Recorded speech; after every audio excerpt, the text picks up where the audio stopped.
नमस्कार दोस्तों, मैं हूं डॉक्टर सचिन मित्तल, आपका दर्द रोग विशेषज्ञ। और आज हम बात करने वाले हैं एक बहुत ही मिनिमली इन्वेजिव लेकिन बहुत ही एडवांस टेक्निक के बारे में, जिसे बोलते हैं रेडियो फ्रीक्वेंसी एब्लेशन। जिस भी पेशेंट्स को क्रॉनिक पेन है, उसने रेडियो फ्रीक्वेंसी एब्लेशन का डेफिनेटली नाम सुना होगा। जिन भी पेशेंट्स का दर्द रूटीन मेडिकेशन से, रूटीन इंजेक्शन से ठीक नहीं हो रहा है, उसके लिए रेडियो फ्रीक्वेंसी एब्लेशन एक बहुत ही करामाती टेक्निक है। ये बहुत लेटेस्ट टेक्निक है, बहुत एडवांस टेक्निक है और इसके बहुत ही ज़्यादा एडवांटेजेस हैं। तो आइए जानते हैं रेडियो फ्रीक्वेंसी एब्लेशन एक्चुअली क्या है और कहाँ इसका इस्तेमाल किया जाता है। इस टेक्निक में हम लोकल इंजेक्शंस की मदद लेते हैं।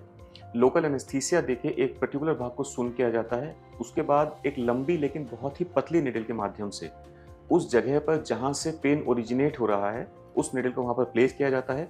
उसके बाद उसमें रेडियो फ्रीक्वेंसी तरंगे, रेडियो फ्रीक्वेंसी स्टार्ट की जाती है, जिससे कि सराउंडिंग टिश्यूज़ के अंदर एक डिसेबलमेंट आ जाए, जिसकी वजह से उसकी पेन सिग्नल्स की क्षमता कम हो जाए।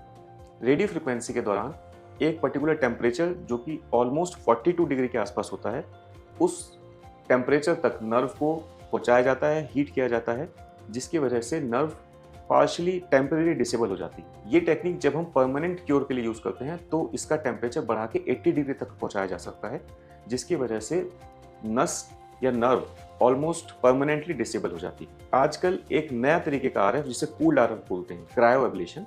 ये टेक्निक भी काफ़ी पॉपुलर हो रही है।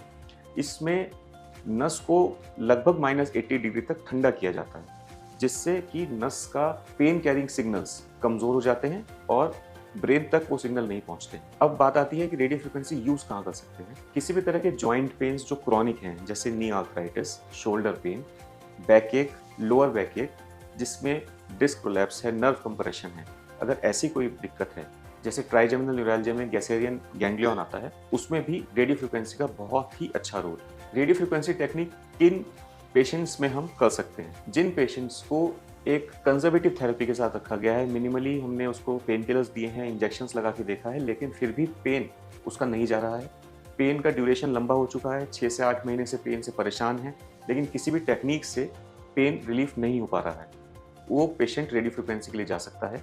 ऐसे पेशेंट्स जो सर्जरी नहीं कराना चाहते या सर्जरी के लिए फिट नहीं हैं, उन लोगों के लिए भी एक रेडियो फ्रीक्वेंसी बहुत अच्छा ऑप्शन है। रेडियो फ्रीक्वेंसी के फ़ायदे बहुत हैं, जिसमें कि रेडियो फ्रीक्वेंसी एक बहुत ही मिनिमली इन्वेजिव है, यानी कि इसके अंदर कोई चीर-फाड़, कोई प्रॉब्लम नहीं होती।